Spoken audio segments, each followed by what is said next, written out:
Sonya Barlow, welcome to the Power Within You podcast. It's so wonderful to have you. It's really nice to be on the other side, asking you questions, rather than you asking me so many questions. It's actually also nice to be on the side. I haven't been on a podcast for so long, or been like the subject or the guest, because I'm so used to interviewing people. So I think for me, it's obviously I've been wanting to do this for ages, so it's actually my character. It's not you, it's actually me. It's me. I've had that one before. Actually. And also, I'm at this point right now where I am ready to do a little bit of self-reflection and a bit of introspection. And I definitely think there's no one better to do that with except yourself. Oh, thank you. That's it means a lot. And I just wanted to go through, like, obviously I'll let listeners know that I've known you for a while now. I think we met maybe in 2018. I think it was a women in tech event, basically. And I was doing a careers, and we were just kind of sitting there, weren't we? I think I was having a glass of wine, and you and Davina were sitting next to me. We just started talking, and you came to see me the next day, and we had a good old chat. And we left the venue together as well, and I think from that point onwards, your journey was just beginning, and I remember saying to you, I remember how special you were. So I always used to say to you, don't forget me when you're famous. I think that you're famous, you haven't forgotten about me. So I'm pleased about that. I will not. I mean, I'm not famous, but definitely on the route. If anyone's watching, but I think there's two parts to that, right? The first part is that, the second part first, if we talk about that, the mentorship side. For me, it was really important to, especially at that point in my career, which I was a couple of years into corporate, surround myself with like strong, working brown women, and just know that there's a possibility of getting into doors which weren't generally made for you, molded for you, or open for you. So I think that informal mentorship that we have to this day is really valuable for me, and just knowing that even if we don't talk all the time, you have someone that is there cheerleading you on and wanting to help you on the side. And I think that brings me back to my first point is language really matters, and what you say really matters.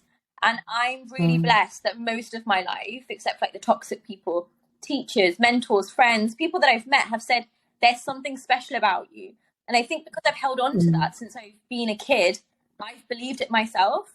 And it doesn't matter if the wider public don't believe it, but if you are spoken to in a way where you're encouraged to be curious, and you're encouraged to show your, charismatic side, or be confident, or just be yourself, even by strangers, I think that really changes the way that you not only think about yourself, but the way that you go and kind of show up to the world.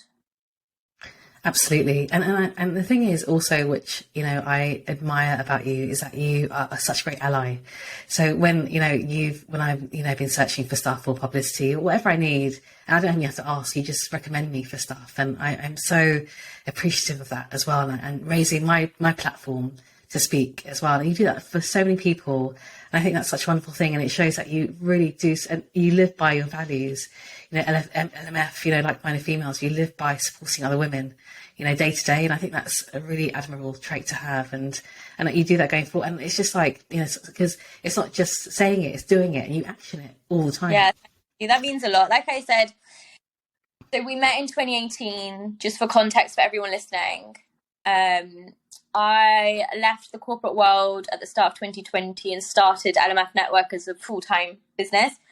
And actually, one thing that always sticks out to me is when we had the conversation before I kind of created a full-time business, we went for breakfast in Beaconsfield, and we had breakfast, and you were like, do you know how to expense this receipt? And I was like, no. I was like, why am I going to know how to expense a receipt? Why would I expense a receipt? And I was like, absolutely not doing that. And you were like, no, take a picture, put it online in the right kind of expense account, take out your money, and make sure you're thinking like a business owner. And I guess my point being is, it's about those small steps that are significant, that make kind of the biggest and greatest leap. So a lot of the work I do with the LMF Network will be that by myself. I don't do it for social clout. I don't need to share feedback online. I don't need to, print screen messages and blast them over the internet. I do it because I actually think that if we are not sharing, and if we're not learning, and if we're not listening, and if we're not opening doors, and if we are not sharing or kind of enabling people through tools and resources, then we are a part of the problem, and that's it.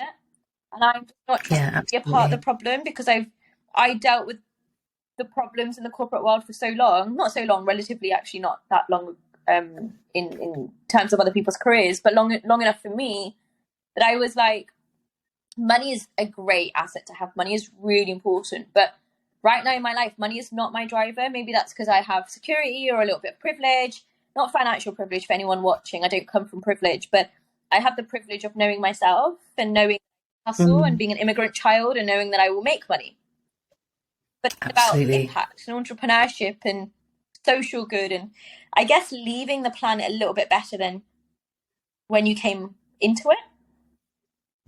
Indeed. It completely makes sense because, you know, I think adding value to someone else's life is just the most beautiful thing you can do. And tell me, like, there was a, you know, obviously you're in the corporate world for a bit, but I know you went through a super tough time during that period, you know, because it was like, you know, it was just stuff that you went through in the corporate world. How did you push yourself out of that? How did you kind of be resilient to kind of, you know, kind of push yourself forward to create this amazing business? I think it's a great question. So I would start by saying on reflection, now I'm a little bit older, maybe slightly more wiser. I think a lot of the things that I went through in the corporate world were amplified in my own mind. And I think, because obviously this is also a mental health podcast, like it's important to think about how your mind plays tricks on you, or how you can kind of, you know, amplify a certain narrative that may or may not exist. So I always say now there's, you know, there's your truth, there's my truth, and then there's the actual truth. And everyone has their own version. But simply put, so when I started working officially after graduation in 2015, I think I didn't really know myself. And so when you don't know yourself, you take on opportunities which, because you don't feel worthy enough of certain things, you take on opportunities in which they make you feel worthy, but within their own boundaries. And that happened in my internship, that happened in the corporate world. What I mean by that is, even though I wanted to push and I was ambitious, there were a lot of gatekeepers around me. And I just didn't know how to manage those difficult conversations or manage my managers or, you know, play the game per se. I wasn't raised to play the game. I was raised to be myself. And I think when you are such a true version of yourself, it's really hard for you to play that game. And when I said and started with, I don't know who I was in the corporate world, that's because that was a whole different identity that I needed to explore. And when you leave university and you get your corporate job and you're kind of thrown into the world of corporate and you're given this professional identity, I didn't know who that Sonya was. That Sonya at that point went to work, worked hard, or she thought she worked hard, worked over lunch as if it was a badge of honor, worked late into the night, went home, worked, and didn't really have a social life or identity otherwise. That Sonya was so keen on climbing the corporate ladder and people pleasing and making people, you know, really like her, that she would come in on her sick days off, that she would not take annual leave, that she would, you know, not speak up when the right things were to be said. And so she's a part of the problem fundamentally. And I think that it was like a compounding effect. It was like one negative team member, it was one bad manager, it was one, you know, false narrative, it was people not supporting my career journey, it was misalignment of skill sets, it was getting my name wrong, it was feeling really vulnerable, you know, when you were remote working, it was a terrible manager who verbally shared stuff like abuse to me, you know. And I think, you know, it was not getting the right food to eat when you were at networking events. It was all of those small little things over like a 5-year-ish period where I was like, you know what, I've kind of had enough, and I want to go back to my childlike self where I stood up for myself and I, you know, had my posture strong and I held my head up high, and I was like, this is not okay. And so in 2018 and 2019, I was made redundant, let go, unfairly dismissed, whatever the terminology is nowadays, from my workplace. And in all fairness, I was somewhat fired. And I come from, you know, I worked hard at school. I worked at some point really hard at university. I'd been having work experience since I was 17, part-time roles. I was doing what everyone told me as adult you need to do to get there. And once I got into the corporate world, I was like, I've done all the steps that they've asked me to do. I'm waving the flag. I am in the system. That's amazing. But the system didn't really want me. They wanted that version of me that they could see would work for them during the interview round and during the salary stages. But they didn't want the version of me that actually wanted to be lit up during work. You know, I wanted to like shine as Sonya, but actually they were really happy to suffocate me as just another number in the system. And I think now, looking back at it, maybe yes, I wasn't the best employee, but I also think because I didn't have the best managers, I didn't have the oversight, I didn't have the support, right? So there's two ways to that. I put in the work and the effort, but maybe because there was a lot of miscommunication, the effort that I was putting in wasn't actually aligned to what the output should have been. I thought I knew my skill set, but because I went a workspace that was very tech focused, project focused, management focused, turns out those were the kind of roles not only was I applying for, but I was being given as a job function, and those are not my natural skill sets now that I've realized. So in summary, it was misalignment, miscommunication, and generally just a big miss. You know, I think I'm very talented, and I'm my biggest cheerleader, and I have no problem saying that. I didn't always feel like that, but I feel like that now. And I think, hey, look at me, you know, I've done wonders in the last 3 years, building a business and a book and a BBC radio show and all the other things I do. Imagine if a business actually wanted to invest in that version of Sonya. How brilliant I would have done, you know, I would have been able to do for them within the organization. And I think just, I don't know if I'm making any sense, and hopefully I am, but I guess looking at that side of things and taking a step out and doing a bit of reflection, I guess the work that I do now in my day-to-day is business as usual, and in the many kind of hats that I wear, I want to give people tools and resources. I want to build their confidence. I want them to know that they are capable. I want them to know that whatever the scenarios, they can manage it. If they can't manage it, we can find the networks to support them to do so. But also, I want them to know that they're good how they are. Absolutely. Like, you're good enough, right? Like, it doesn't matter where you're from, like, you're all good enough. Yeah, indeed. Because, I mean, lots of people going through that experience where they're just like, you know, like, what am I going to do next? How am I going to do something else? Or, you know, and really suffer with themselves and self-flagellate almost as well. How did you get past that? Because now you've got, you know, the successful book, you know, you've got an amazing business, you've got this amazing show on the BBC. How did you push through that to kind of like, okay, I'm going to turn this around? Because like most people would just crumble. Yeah, and I did crumble. And I think that's part of the story that maybe many people don't know, or I didn't quite share. So to your first question about resilience and your second question about how did you kind of move past it. So it was around September, October 2019, I absolutely crumbled. I lost my sense of self. I got diagnosed with a few things from the doctors, and, you know, I took the pills that you're meant to take to make you happy. But those pills don't actually make you happy, they make you numb. And funnily enough, it was my sister-in-law who looked at some of the pills I was taking at one point, and she was like, you should not be taking these, because yes, I understand the medical experts might have given you them, but this is actually the side effects. And what I don't realize, and if I'm being really truthful, I kind of don't remember a couple of weeks of my life because I was so out of it. I'd been let go for a second time.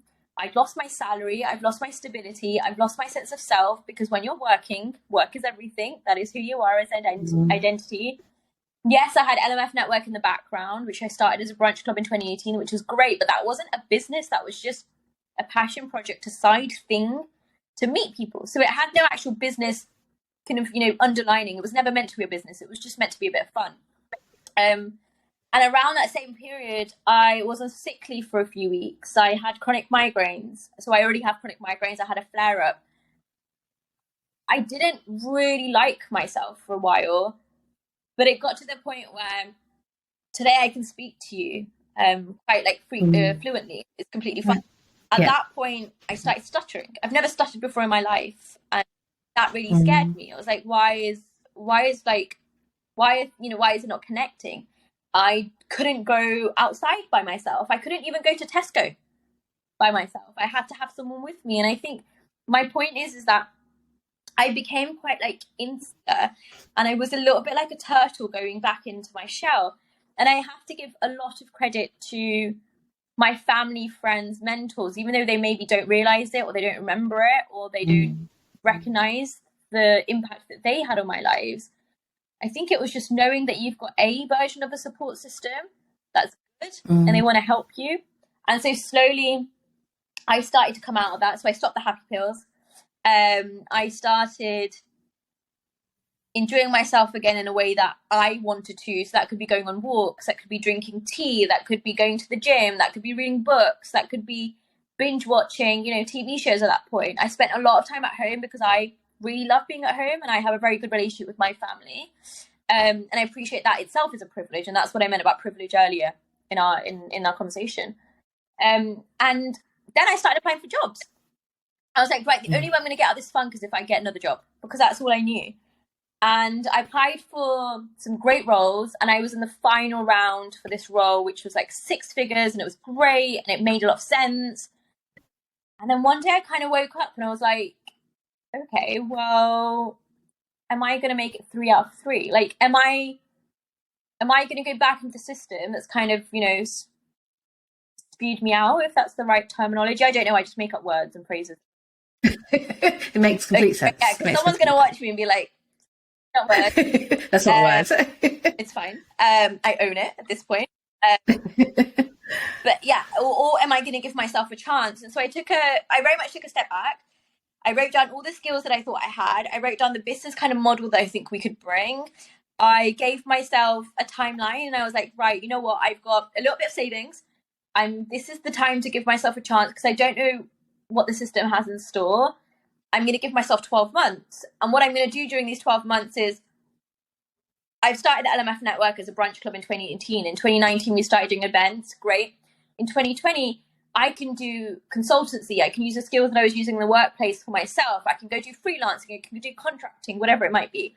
I was really passionate about diversity inclusion before it was necessarily a thing. So I was like, right, I have not only lived experience of that, but earned experience and kind of, shared experience. So let me go and talk about these topics.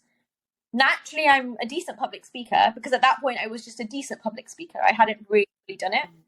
I've had a few moments where I've done public speaking. Okay, great. Let me go and make that into somewhat of a lifestyle. So by that point, I'd done 2 TED Talks already in the same year, which was quite exciting.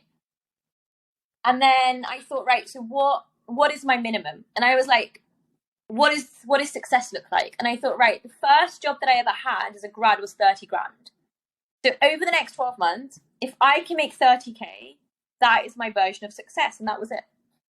And after that, it was just grafting and grafting and grafting. And then the pandemic hit. So you wouldn't even known that was happening. 75% of my income went. And in 6 months, I had pretty much no money coming in. And so it's then taking a step back and making the most of your resources. It's about being grateful as to where you are. I lived in a house with a roof, with food, with toilet paper, with banana bread, and a family around me. Great. I was safe. Amazing. I had savings. Okay. I didn't really have social media at that point. And so 2020 is really when I started my journey. But everything was free. So I was like, let's make an Instagram profile. Let's make a LinkedIn profile. Let's make a Twitter profile. Let's make... I didn't really use TikTok at that point. Let's make a website and just start sharing what it is you're doing in your day-to-day with some educational forums and formats. Let's email people that you've connected with beforehand or organizations you want to work with, and let's see if there's opportunities there.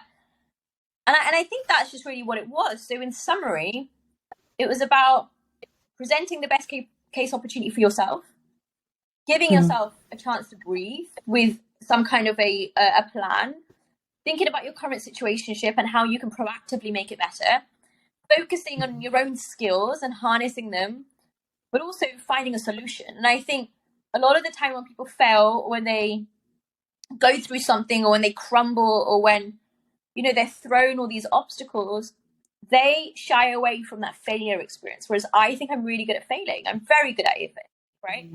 I actually run towards stuff. Like I will run towards a fire just to, not a literal fire, but like a problem. And just to see if I can figure out a solution. And it's okay if I can figure out the solution. I'm not trying to figure out the solution.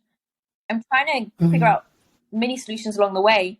And that's the mentality I use for everything. And so for me, now entrepreneurship just seems very natural because it allows me to fail. It allows me to figure out what I'm doing day to day. But also it allows me to manage my own symptoms and mental health and neurodiversity and kind of brain, which the workplace wasn't ready for, the happy pills didn't solve, and which I wasn't fully aware of because I was so used to being on a hamster wheel. Yeah. And that's the thing, isn't it? Like, I think it's not that everyone's going to fail. As human beings, we fail all the time. The difference is how you deal with failure, right? How do you deal with failure? Do you see it as a challenge that you can kind of go again? What do you learn from your failure, and how do you turn it around, right? And it seems like you've been doing that, and that's why you just keep going forwards and forwards and forwards. And I think I really understand that, because like during COVID, I was in the same position. Like, everything just went, and I was down to a minimum amount of money, but it gave me that creative capacity to create courses, to create new ideas, to read, to like understand what impacts people the most. I'm still using those ideas 2 years later as well, which I think is amazing. And also, going back to your sister sounds amazing for like helping you out through that, that period. But, one thing I know, and I didn't realize that you were going through such hard, so I'm so sorry, I didn't even realize you were going through such a hard time, like I had no idea. But what I did have an idea about was your chronic migraines that you suffer from, because I know that we've done like workshops together, and you're like, I need to turn the camera off, like I'll be here, but, and tell me more, because we don't take it seriously enough, right? Migraines, right? People don't think it's an excuse not to come into work or whatever it is.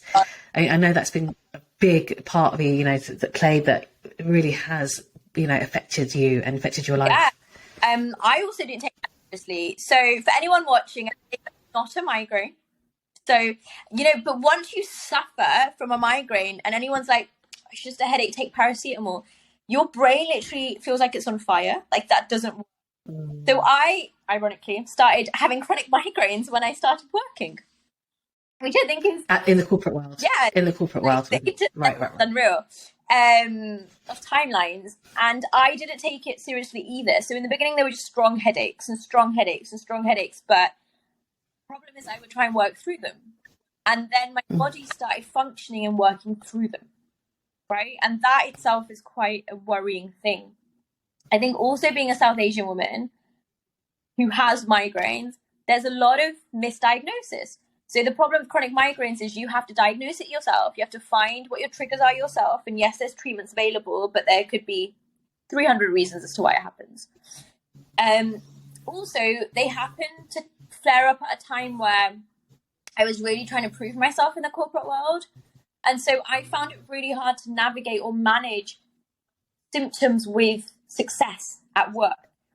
And, I would shy away from them. But then when I was in the work, I remember a really distinct conversation where it was one of my first jobs, and I had I could feel my migraine coming on, right? So with migraines, you can feel them coming on. And I remember I went and sat in like the dark room for a little bit, and I just went and sat by myself, because for me, I'm learning how to manage my symptoms, and I don't really want other people to be a part of that process. And I think it's a very you personal thing.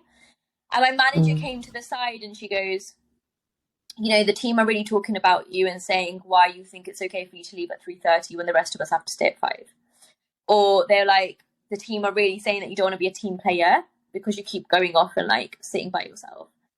And then I remember there was another comment to be like, we don't really believe that you have chronic migraines, because actually you're really happy otherwise, and you're quite loud and everything's good. And I was like, but that none of that makes sense. Like, everyone's symptoms. Can I ask a question about that though? Just thinking about EDI and being equitable and for everyone, is that microaggressions, or is that gaslighting? What is it? Was it just being really just? It's a little bit of everything. It was my symptoms just were not taken seriously. They also weren't taken seriously by doctors. So again, the doctors. And so it's not a disrespect to doctors because they do their work, right? But when you have migraines, I think you need to see a specialist. And so GPs aren't like as informed as they could be on this subject matter. In the beginning, again, they were like, well, if it must be so bad, you need to stop working. And I was like, I physically don't know how to stop working. Do you not understand that? Like, that's not me as a character. It's not me as a personality. I actually find it really hard to do nothing. I will find work, even if I do nothing. I went on holiday last year for 4 weeks. It was meant to be a holiday. I made it a 4-week work trip. Like, I can't help it. It's just who I am. And I tried to explain that to them, and they were like, no, if it was really that bad, you'd be different. I was like, no, because that's not okay either. Everyone manages symptoms differently. So maybe it's my fault that I wasn't like the ordinary or the norm when it comes to pain and pain management and taking those sick days, right? And often they're like, oh, it's just women problems or growing problems. It must be around your period. I was like, no, it's not. It's around X, Y, Z. And I remember I even got referred to two neurologists. And I kid you not, two neurologists told me to fix a chronic migraine. So at that point, they weren't chronic. They didn't know it was chronic. To fix a migraine, you should have a baby. And I was like, how can you say that to me? So I looked at them and I was like, okay, so you're telling me to have a baby? Yes. Have you ever checked my hormones? No. How do you know it's a hormonal thing? No, it's just very likely. Okay, so if we have a baby, who am I having a baby with? Who looks after the child after 15 years? What about the headache that comes with having a kid? No, this is just one way that women manage pain. And I looked at them and I was like, you cannot be speaking on behalf of all women right now, saying that women handle pain by having kids. You know, like what? Pain. And then when the chronic migraine diagnosis comes in, so just for anyone listening, you have to have a certain amount of migraines over a certain amount of days in the month. So again, in 2018 and 2019, and maybe in 2017, actually, I think the impact of the workplace and whatever I was going through internally actually really started to flare up and play on my health. So I had ones that had to be offline for like 2 or 3 weeks. Like they wouldn't go away. And there was one particularly bad one in 2018 where it literally felt like there was a hammer to my head constantly. And it was so bad, it would wake me up when I sleep. Like it was that painful. But, and there's a big but, one of the organizations that I was affiliated with, they had a role come up. And it had already been made aware to me that my role was being made redundant and there was a bit of a shift in like the workspace and et cetera, et cetera, et cetera. So they invited me in for an interview, another organization. And I said, look, I can't come in for this interview because I'm really in pain. And they were like, well, if you can't come in, then you can't be a part of this interview round. And I felt desperate. And I think that's one thing I really want us to recognize is sometimes women, no matter how confident and powerful they are, they feel desperate. They feel like they have to do it because they've got nothing else to hold on to. And I went into that interview and I did the interview. And afterwards, I was in so much pain that I literally had to grab an Uber to kind of local residency where I was. And I just went and lied in the dark. And that didn't help anything. But because I pushed myself through that, it then flared up for longer. And so now we're speaking, right? Which is great. I've just come out of a 3-week migraine. So sorry, it sounds so painful. And I don't want anyone to think it's not painful, but I'm not here being like, oh, I'm in so much pain all the time. I'm not. I'm here being like, everyone. But it stops your life. It stops doing. It's so. Has their own version of their life, right? Everyone has their own version of. Unfortunate, that is mine, and it's about how I manage it. But one reason I started a business was to manage my calendar so that I could look after myself. Another reason is for freedom, because when I went to the workplace and I said, look, here's a doctor's note to be like, I'm anxious and I'm depressed and I've got chronic migraines, because eventually they did actually get validated as chronic. Again, 3 out of 3 companies were like, okay, but you don't really look like you're any of these things. So we don't really understand if we can believe you. And I feel like, especially as like a brown woman, because a lot of research isn't done on us in the healthcare system, you have to exaggerate and amplify your symptoms, or you have to actually be offline from work. But that's not cost effective because sick pay is less than what I make every day. And when you've got responsibilities, whatever that might be, I'm an eldest kid, I'm an older sister, I've got life, right? When you've got life commitments, it's really hard to fall back down on sick pay and be like, yeah, do you know what? I'm okay with that £100 a week. You're not, because what does that actually cover? And so I think in summary, I had migraines. I didn't know how to manage them. And a big part of that was me trying to people please people in the office. Therefore, it kind of went out of my control. I then started working through them, which is even worse because now I have a high pain threshold. And even if you don't know I've got a migraine, I can work through it, which is terrible. Now when I do have migraines, they come for a longer period and they have like different levels of intensity. There's probably a few days a month where I have a clean and clear head. That isn't brain fog, that isn't migraine, that isn't painful. But because the system is such, not only do you have to find your own triggers, figure out how to manage it, but you are on waiting list for years. So Mm. I don't really want anything in my body to manage it. I have to manage it myself, whatever that means for me. And I figured out what my triggers are and what my management styles are, and that's completely fine. But it's a lifelong journey. And Mm. like I said, it's about accepting and building awareness. I'm educating myself to understand what this means for me. It's educating Mm. yourself and others around you, but it's also knowing how that impacts your mental health. So I've had days where my mental health has been terrible, and terrible to the point where, like, imagine the worst, and that's gone through my mind because you just don't know what to do. And then you wake up the next day and you're like, oh, finally there's no pain. Then you wake up the next day and the pain started. Or because you're so in tune with your body now, you can start to feel the triggers, and you know it's coming, and you're like, oh, okay, I know it's going to be here. Like, you know, an unwanted guest, I know they're going to come in like 3-4 hours. So let me just do everything I can in 3-4 hours because I know it's going to happen. And also it's, Well, you push yourself, right? Then you stress yourself even more. like, Yeah, yeah. and do you know the worst thing is, and I think this is just because I'm me, the worst thing is not how it impacts me. The worst thing is how it impacts everybody else. Right? Like your friends, your family, your loved ones, your relationships. It's like, I can't come here because I've got a migraine. I have to sleep early because I've got a migraine. Oh my God, I've got a migraine. Oh my God, I hate myself because I've got a migraine. Not being able to do stuff because you've got one, or having to end things because you've got one. Like that constant fear, which is what I now live in, right? I live in like, okay, I booked a holiday for next month, as an example. I pray that I don't have a migraine. Oh, I've got this event next week. I pray I don't have a migraine. Like, you're living in a constant, you're actually living in constant fear, not knowing when it will next. That must make you feel your, you know, your adrenaline and your, you know, you're just on an alert, right? And that cannot help your, you know, your triggers for that migraine, right? It's like a vicious cycle. My brain is in pain so much, it literally feels like I'm on fire, and none of the medication works for me, so I can't really help it. And then recently, in the last few years, I've been looking at other neurodiversities and divergent brains, and I am very sure that I have ADHD. I think anybody that knows me is probably like, yeah. You're like, you have to figure that out yourself. Okay, great. But again, because there's very little conversation and information and research done around ADHD, turns out a lot of the instances and symptoms and kind of challenges that I was facing in the workplace was also because maybe I had an ADHD brain and I wasn't able to cater for that myself, or the workplace wasn't ready to cater for that.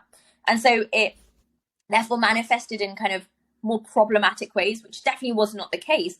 But if I was a white dude and I had ADHD and I'm like throwing things and I'm like kicking something and I'm like, etc., it's okay. And I'm not saying that's the symptoms of having ADHD, by the way. What I'm saying is that's how we as society have stereotyped it. Where is that? What it is. Yeah. Even to stereotype white dudes to be like, this is the ADHD brain and this is how it shows up in them, is completely wrong.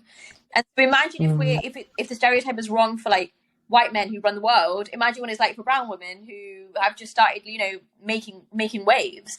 It's really difficult to understand. And so I know that my brain functions differently. I know one thing that I now don't do is I don't panic, I don't get overwhelmed, because my brain literally feels like it's on fire. I can handle a lot of things and great ideas. I start so many things. It doesn't mean I'm able to like manage them or complete them. So it's focusing. I don't have a lack of focus. I have a lack of focus on things that don't interest me. But when I'm focused, there's no stopping me. Like, I will get my stuff done, amongst other symptoms. But again, it's not something that I like read on TikTok and I'm like, hey, I'm an ADHD too. It's something that I've known at the back of my brain for so long. And now it's about educating yourself, raising awareness, managing your symptoms, getting, yes, the healthcare officials involved, but also knowing that because you are neurodivergent, you have to manage your calendar, your workspace, your business, your life in a way that suits you. And that comes first. So I'm not trying to be here raising the flag for ADHDers. I'm not, absolutely, because, and I think my point is that until I understand it myself and until I manage it myself and until I understand what balance looks like, I don't want to really be the spokesperson for it, because I think anything that really comes with your brain, your heart, your soul, a lot of it needs to go on a personal journey first.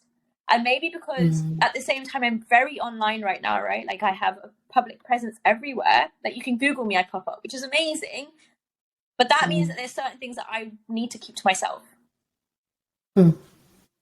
Of course, it's really important, and to protect your privacy as well, right? It's interesting what you said about, women, brown women in particular. You're like, obviously, our parents, I mean, even if we're suffering from this, like, our parents would have not known of how to, get us help, right? Because it's just, the knowledge wasn't available to them, right? Self-help. Like, now that we're learning all these things, we look at my mum and dad, I'm like, exposing them, and I'm like, don't let you, this is your situation. And they're like, yeah, but it's fine, we'll be living this way. And I think that, I'm not saying it's good or bad, by the way, but I am saying that I've turned another year, I'm a bit older. By the time this podcast comes out, I'll be a couple of days older. Like, I've literally been living with it. And now it's not about not living with something, it's about managing it so that the rest of your years are fruitful and fun, and you're not just in pain all the time. And it's a different kind of pain. Your brain pain is such a different kind of pain that I think if you don't really feel it, you don't really get it, because it's not just pain, it's also brain fog. I spent a lot of 2022, so this is 2023 now, with brain fog, and I didn't know what brain fog was until it went, and I was like, oh, hold on, I feel like something's just been lifted. Like, what's just happened? Turns out it was brain fog. The thing is, we don't know that, right? I mean, that's the thing. There is so much we don't know about ourselves. And I think with women as well, with ASD, with ADHD, women mask it. We're so good at masking it and just trying to like fit into society of how they think we should be, basically, right? And I think that's and that's why I love the work that you do. It's great that you're so public, because you will speak about these things. You'll be open about it. You'll educate us about these things as well. And, looking at your amazing journey, like you're on BBC, every Monday. It's so funny. My other half, she's like, I get into the car at 6 a.m, I hear Sonya on the radio. I get back in the car at 8 o'clock, like Sonya on the radio. So you were like, yeah. She's like, I just hear Sonya every day. It was so cute when she said it. And I was like, see, she's everywhere. Yeah, my siblings, they're tired. None of the BBC, we go on YouTube. Go on the radio, we hear you. We go to a bookstore, we see you. My dream is to say, like, please mind the gap on the TfL Underground. We know that was Sonya Barlow speaking. That's my dream. That is, like, the day you do that, we would never come into London. I'm gonna not tell my wife about that, because I want to surprise her one day. She's like, I just heard Sonya Barlow on the tube. No, the thing is, I feel like I've told enough people that someone should try and make it happen. It's gonna happen. It's now you said it. You must make it happen. That's like my dream. But like, that's a weird dream to have. I'm like, yes, fine. But what's your vision and mission like? Like, now you've done all this amazing stuff. You're out there. You're talking about things. You're, making awareness for all of us. Like, what is it? What's your vision and mission for the future? What does that bring for Sonya Barlow, do you think? Great question. You say that is a great question, because now I'm 3 years basically into running a business.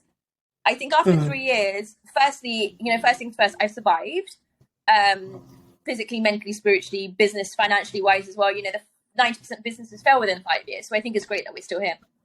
Secondly is, we're only really getting started, because the first few years was figuring out yourself, what you want to do, what you don't want to do, what your business is running, which is quite exciting. At the same time, if I'm really honest with you, I did not think, I knew maybe one day in my life, but I did not think that in my 20s I would write a book, have a BBC radio show, be verified on social channels, be such a public figure, be able to be Googleable. Like, I feel like that's quite, and maybe I don't take time to celebrate it as much as I can, but I reminded, like, I'm really glad that we're having this conversation now. So I think for me, it's about, I clearly have a voice, and my voice is really powerful, and I'm so proud of having a voice, because I've worked really hard and I finessed it, and before I was noisy, and now I'm learning how to finesse it, right, which is great. So the next stage in terms of my vision is, how do I use that voice to really impact and kind of, share and educate and kind of, teach, per se. So for me, one of my goals or one of my visions is to have my own talk show. Amazing. Love it. I think it's very doable one day, but no one's going to give it to you. So if no one's going to give it to me, I'm creating content. We've started the LMF Visual podcast. I'm doing, bits and bobs like this. So it's about, what can I be proactive on to say, universe, this is what I want, but this is also what I'm doing to get there, because I think it's, you have to work. You're hustling, like you said, everyday hustle. It's all about that. I think the second thing is, with the LMF network, our bread and butter right now is mentorship, and it is doing so well. So it's just about rolling out larger mentorship programs, but most definitely working with schools and universities, because it's great to be able to educate and empower's the wrong word, sorry, educate and enable people in the workspace. But I think we also need to build those skills for individuals before they get into the workspace, so they know that they can like step up and speak up for themselves. And I think lastly, it's really to have a lot of fun. So when I think about my 2023 mantras or words of the year, I don't have goals, I have words of the year. My first word of the year was limit. So it was limit my time, my energy, and place limits on myself. Boundaries, I will jump over, I will wiggle myself out. Like a boundary doesn't really work for me. A limit is a hard no. So it's about having hard no's and being like, you know, as an example, if you have chronic migraines and I have to travel 4 hours for a 1 hour gig, I won't do it. Because my no, it's too much. A couple of years ago, I would have not said no to that opportunity, because every opportunity is gold. Now I feel like I'm a little bit more established. I'm able to give myself that sense of freedom, which I really wanted. Outside of that, it's, like I said, having fun and figuring out what business really looks like. So is it we go for investment? Is it we stay bootstrapped? Is it that I want to, you know, sell LMF? Is it I want to grow LMF? Is it that we focus on just our podcast? So I'm at this really like cool place right now in my business life where I'm able to I have so many different paths I can take. And exactly, I'm so excited. And it's about taking one and figuring out, and if not, we'll just reroute to the next one. It's completely fine. In terms of our mission, so we have a mission to build the careers and confidence of 25,000 people by 2025. Now, I'm not going to lie, I didn't really mean to have that mission, but last year I got interviewed and I was like, oh, this is something I've been trying in the background in my own head, so let me say it out loud, not knowing that interview would be clipped and go out live. So my team were like, what have you just done? I was like, I think I created our mission statement again. Just on the fly. It's a beautiful mission statement to have. It's an amazing mission statement. I just think it rhymed, and it was quite cool. They were like, "That's." So I think that's it. But for me, from my social platforms, it's really to get better at lifestyle, life, business, confidence, careers, networking. You know, like everyday life content, to put that message out, to feel more confident doing videos. Eventually, I'd love to write a second book. And I think in summary, sorry, just to take a step back, my vision is really to live a life in which I wake up every day and I know that I'm meeting my version of success. And my mission is really to define that version of success on a 12 to 18 month basis. I think the world is moving too fast for us to be like, oh, wait, 3 years, 5 years, 10 years, 20 years, this is what I want to do. But I know where I'm next 12 months. And so it's about taking a step back and making those milestones happen, or at least giving it a go. And your vision is waking up every day and thinking, does this bring me opportunity? Does this bring me fulfillment? Does this bring me freedom? Does it bring me financial gain? Does it add value in someone else's life? Okay, how do I maybe distribute percentages to those 5 different things and then doing it accordingly? I think it's such good advice that sometimes we put so much on ourselves. In 5 years' time, I want to do this. 10 years' time, I want to do this. But like you said, it is moving so quickly. And actually, I love what you said about, I'm just going to worry about the next 12 to 18 months, right? Because that's when you can focus properly. You know, you're just looking at that part and how you get there in your journey. I think I should actually pay attention to that as well. You know, I think it's great. I love what I do. And sometimes I think, well, I'm not going to do 5 years' time, but I really love my job. So I'm like, this is it. This is what I just do. But actually, you know, if you just focus upon, you know, a bit at a time. But the thing is, I'm not building a job. And I think that's the difference now, is when I worked in corporate, I had a job. Turns out I'm not a job type of person. Now I'm building a career. Now I'm building a life. Now I'm building a lifestyle that's centered around me living better and managing my health and my mental health especially, and feeling a sense of freedom. Like, let me give you an example. We're recording this at 2 p.m. on a Thursday. I was able to shuffle my calendar around to make this happen. I was able to do this from my bedroom. I was able to wear what I want. I know that's like small, silly things, but these are things that are significant to me. I want to be able to cancel my calendar because my niece is coming around. I want to be able to, yeah, that freedom is beautiful. I want to be able to go out for breakfast with a friend that I haven't met for a while. I want to be able to work from anywhere and everywhere because I run my own business. I want to be able to go offline when it suits me and come back when I like. I want to be able to book those 5-star resorts because I deserve that. But at the same time, I want to be able to wear whatever it is that I wear. Because your version of success is not the same version as my success. Absolutely. Do you know what? And that's the thing. I mean, when I do my gratitude, that first thing, almost one of the first things I'm grateful for is just the freedom that I have. The freedom I've created as well of not doing anything, maybe for an hour, but maybe really working really hard into the night if I have to as well, right? But you making that decision, right? And you living by your values and your beliefs, which I think is beautiful. I have one question, last question to ask you, which is, how do you find the power within you to manage your mental health now and for the future? I think it's a great question, and let me know if it makes sense as to how I share this. But one thing that I've realized over the years is that we're so concerned by knowing other people that we don't take enough time to get to know ourselves. What I mean by that is it's really easy for us to be like, oh, I know how my mom's feeling because she texted a certain way. I know what my friend's thinking because that's how she ended the call. Oh, that Instagram caption looks a bit shady. Like that person must be going through something. We're so caught up in trying to get to know how other people thinking, feeling, doing, believing, that we don't really take the time to just sit and be. And I'm not saying sit and be like, I'm not a meditator. I find that really difficult. But going back to my own brain, how can I expect someone else to give me solutions if I haven't tried to figure the problem out myself? How can I expect there to be a fix when I haven't even given my child's self a chance to figure it out? And I think, so in summary, the way that you can find the power within you, or the way that I'm trying to find the power within me, is every time I do something, just taking a step back and trying to see myself objectively and feeling, being more in tune with my feelings, my thoughts, my spiritual self, my mental self, and being vulnerable enough to say things like, you know what, I'm not in the right headspace for this conversation, but also asking people, are you in the right headspace for this conversation? Because I've got a lot to say. Like, are you okay to listen to it?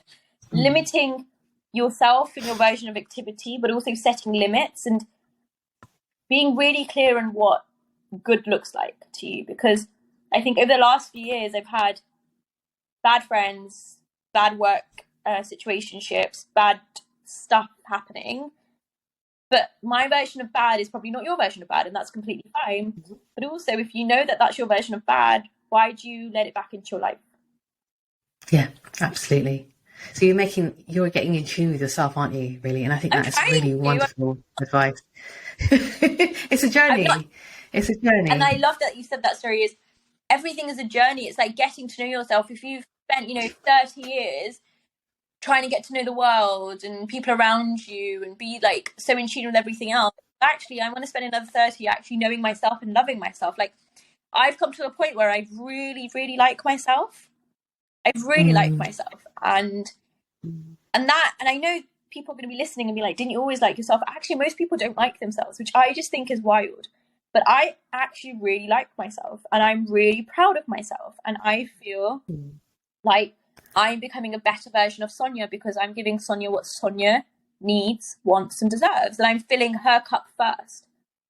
And that's really important, or at least my advice to anyone listening would be that's really important, is fulfill yourself first, fill your cup first, figure out what you need first, not from a selfish perspective, but actually that's more selfless, because once you're good, you can be so much better to everyone else. But if I'm not good, and when I wasn't good, I was trying to be there for everyone else. Actually, one of the reasons I shared earlier is, I kind of black boxed this whole experience of me not being great or not very well over a certain period of time. I don't remember much of it. And actually, that's a coping mechanism when you look into it and you start to black box or forget certain memories because they bring trauma, or they kind of release traumatic, hormones and stress levels and so forth.